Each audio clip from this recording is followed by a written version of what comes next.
Greetings and welcome to the Dr. J Vlog series. It is Sunday, October 12th, 2025, and on Sundays we talk about the purpose and meaning of life. So here we are at the start of week number 41 of the Dr. J Vlog series. Again, a daily vlog every day for the last 41 weeks. And I'm going to be talking again this week about tribalism, extending our conversations from last week and the deep dive that we're doing. And I'm going to start again with some of the work of Jane Goodall. So in her last appearance on The Late Show with Stephen Colbert last September, Dr. Jane Goodall was already 90 years old, and she was promoting her Vote to Save the Planet campaign. And she explained that she understood why people were often frustrated with the state of politics. And then she stated, though, you must vote for the person, the candidate, who you feel has a better chance of promoting protection for our planet. And then in response to somebody who might want to argue, well, climate change is a hoax, or it's not all that serious, or it's a natural cycle of nature, she said, quote, suppose it is a cycle of nature. Shouldn't we get together with our intellect and try to do something to protect our children for the future? End quote. Well, yeah, that seems so obvious, right? But we have such a hard time getting together with others and with our intellect. In part because we're both biological creatures looking after our own survival and well-being, and because we're cultural creatures, tribal creatures, who have evolved to care for and to think much more about ourselves and our own kind rather than others that we don't know personally, that we don't see, or that exist elsewhere on the planet. It only makes sense, right? I mean, we have to live in the immediacy of our ecosystems, of our ecological niches, as it were. And we live amongst our own kind, our own peoples for the most part, even if we live in diverse societies. And so it's only the rarest of people then who, with all of their knowledge and understanding and wisdom, who can truly, to the core of their very being, transcend the tribalism that keeps us from getting together to tackle the bigger problems. So, and it's not that we're antisocial creatures, quite the opposite. It's not that we don't know how to cooperate or be polite, because we see all the time that so many of us are able to do that, right? There's tons of people who are fully capable of such behavior. Just think of yourselves. Think of many of the people in your social circle, people that you know and care deeply about. And you realize that, yeah, there's all kinds of people out there who care not only about their families, but about broader communities or even whole groups of people that they're willing to help, even people that they've never met. And so I give all kinds of credit, enormous credit to people who are doing multiple things to help this world. They're trying their best in 1,000 different ways, make a difference. But how many can actually take this notion of transcending tribalism seriously and to its logical conclusion? And what would that actually be? Well, in my thinking, it's the ability then to transcend the self, our very self, at least insofar as ourselves are defined by our love for just our kind or certain kinds, as opposed to the love of all kinds. The transcendent beings in the major religions apparently have an infinite capacity to love all creatures in all facets of creation, depending on your interpretation of the sacred texts. And human beings are often directed to do the same. But we quickly run into problems, don't we? Just among humans alone, to say nothing of the countless other animals and biological species, great and small. And so what do all of these other species have to do with us personally, or with our kind and our collective well-being?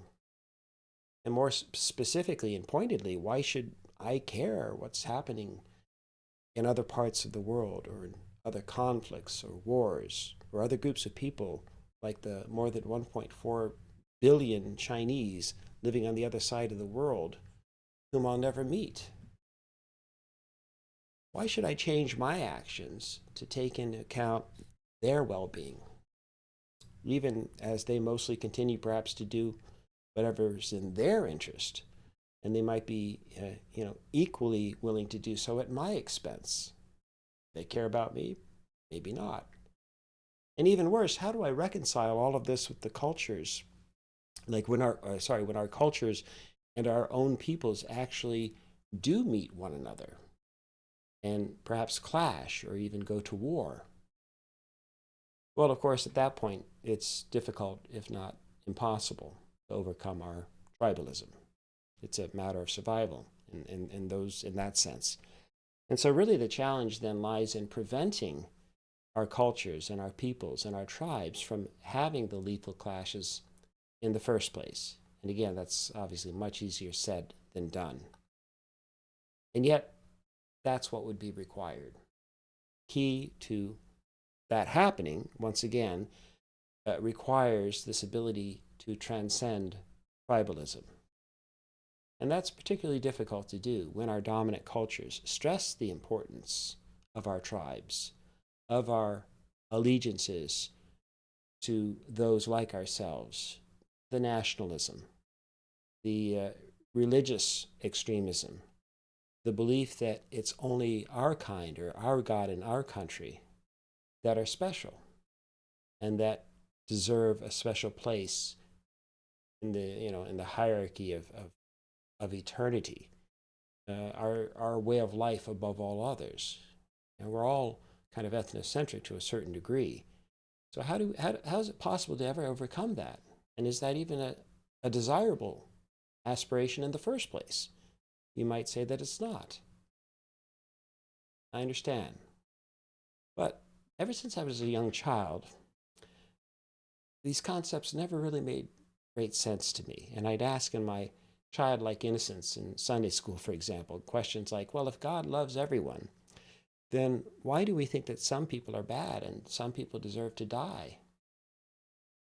And I remember distinctly asking why the nicest young boy I ever knew, and I've mentioned him before, my best friend, literally since age 1, John Ernst, I asked why did he have to suffer so much before he died of cancer, even prior to his 11th birthday. And I actually had what I later learned was a bit of survivor's guilt in some senses, in the sense that I thought it was grossly unfair that why should I, as a bit of a rascal and somebody who would get into trouble a fair bit, and I wasn't the nicest kid, I wasn't a horrible kid, but I could be mean at times and selfish and so on, and yet my best friend who had to suffer so much was this veritable angel here on earth by comparison. And as I got older, I then start reading and learning about things like what happened to Native Americans in the US or Indigenous peoples across Canada. And I learned about slavery and the Civil War. And I learned about the great wars of the 20th century and the millions of lives lost, and especially things like Holocaust, and then other genocides that have occurred as well. Anyway, based on what I was learning, certainly as a young Catholic, and from what I was learning even in public school, in my history classes and so on, even in popular music, we were supposed to be treating everyone as equals, as worthy of respect, as our brothers and sisters on the planet. Only later did I come to understand that the bonds of tribalism, however, often worked steadfastly against these ideas. And so I learned also from a very early age, perhaps you did as well, that the world can be a dangerous place, that there were enemies and evil out there that must be destroyed. From the bad guys and the predators in our own society to the evil regimes like the communists in the former Soviet Union and China, or people who practiced non-Christian religions, and sometimes just because people spoke different languages and so forth. And so therein lies our challenge, to overcome the reticence and the fear, to be willing to look beyond the immediacy of our daily lives and our habits and our rituals, and strive to connect the many dots of the global puzzle. Again, I know it's much easier said than done. They sit here, right? But if we don't do that, what's the alternative? Shall we remain forever on our metaphorical tribal islands, thinking that we can, only really look after ourselves, think about ourselves and our kind. Obviously, we're at the center of our own universes. I get that. But can we move beyond that narrow tribalism? We could start, for example, by using more of the collective voice in our speech, right? So it's not just about what you want and what I want, but what do we want? And there are many things that the vast majority of people everywhere seem to want. And this is, again, a book that I've got started in this regard. That is, all the things that humanity shares in common with each other across cultures and religions and nationalities and languages. So I'm talking about things where at least 90%, and often, 95 or more than 98% of peoples everywhere can agree. So, for example, who doesn't want access to clean water, potable water? Who wouldn't agree as to the importance of water as a key resource in all of our lives? Now, again, I'm not talking about the specific policies where we can disagree about, X, Y, or Z, and whether or not we should have this particular, water system, or whether, specifically we should have a certain amount of fluoride in the system. Those are the details. But what we can all agree on is the vital importance of water in sustaining our lives and the lives of everything else on the planet, quite frankly. Okay?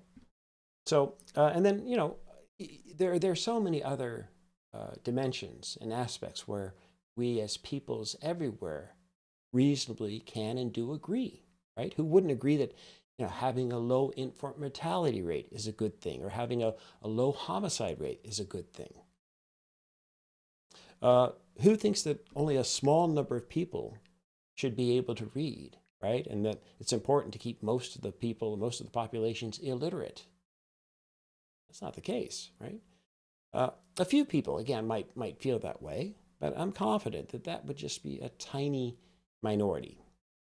And maybe similar, if you will, to the number of people, for example, and they do exist, unfortunately, but the number of people who maybe don't have a problem with pedophilia. That's just one example. So yes, there are obviously a few people who fall into the extreme ends in terms of their beliefs and who don't really care about any of the things that I've just mentioned.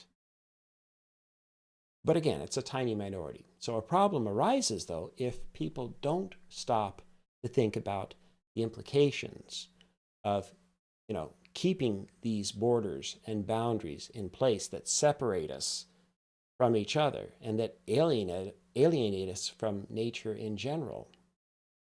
And so the ultimate challenge, I think, for ourselves and then for our future generations requires that we transcend tribalism.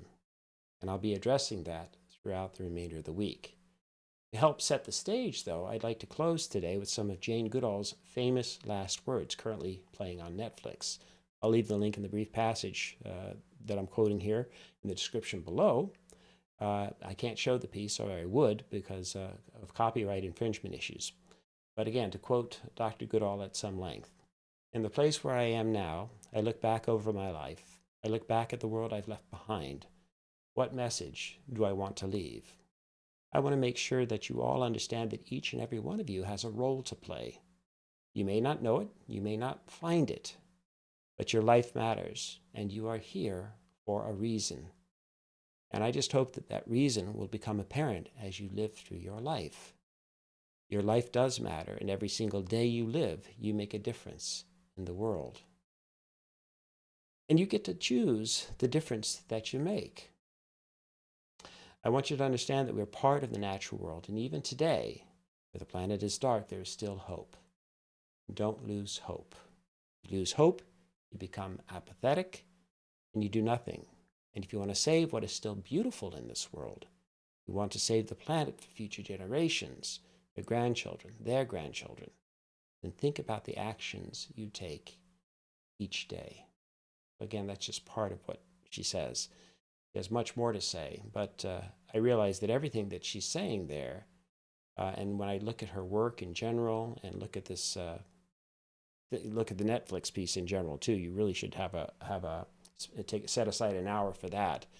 and for the famous last words. But what she's talking about, it reflects the wisdom of the great thinkers and the sages throughout history, and the thinking of, quite frankly, of many of us mere mortals, right? At least in comparison to the great pantheon of figures and the superstars in history, like Dr. Goodall. But the point is that the truths of which they speak become readily apparent to anyone who truly stops and absorbs and thinks about these things each day, right? That is, when we look beyond the narrowness of our own tribal thinking. So again, it might be just a few thousand people or a few million people, I don't know. But each of us can, in fact, start today. We can contribute to creating a better and more sustainable world. Just, for example, picking up a few pieces of garbage and walking from our homes, or as we walk into our offices. I do that every day when I go in the place where I work, because the garbage is flying around there, and I don't know if they have anybody picking it up, right? Now, again, it doesn't mean that we've solved the trash problem, but we're helping, right? Each of us, one action at a time, and that all adds up in time. And I have much more to say about that, about the garbage problem, among other issues, as we continue this journey this week. So in the meantime, as ever, may you and yours continue to create peace in your lives, nurture love in your hearts, and dole out hugs in abundance. And hopefully we'll see you tomorrow.